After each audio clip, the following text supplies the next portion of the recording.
ঈদের সালাত একদিকে আদায় হয়, আর একদিকে ট্রাকে পিকআপে গান বাজনা বাদ্যযন্ত্র বাজিয়ে এলাকার যুবক যুবতীরা অবাধে গান বাজনা বাজিয়ে রাস্তাঘাটে ঘুরে বেড়ায়।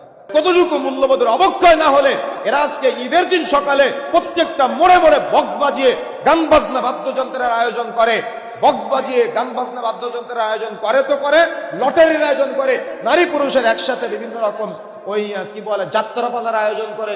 ঈদের পরবর্তী 3 দিন 4 দিন 5 দিন পর্নোগ্রাফি অশ্লীলতার জন্য ঈদের পরবর্তী 2 দিন 3 দিন 4 দিন 5 পর্যন্ত অমুক সিনেমা চলে আসে, অমুক নাটক চলে আসে, কি একটা নাম, ঈদের সিনেমা, ঈদের নাটক, ঈদের গান, ঈদের জন্য মানুষ ওই দিন নাকি অশ্লীলতার সাথে জড়াবে। তার মানে কতটুকু আমাদের মাঝে ইসলামের শিক্ষা থেকে আজকে আমরা দূরে সরে আসছি, এটা যদি আপনি একটু ব্রেন দিয়ে বিবেচনা না করেন তাহলে আপনি বুঝতে পারবেন না।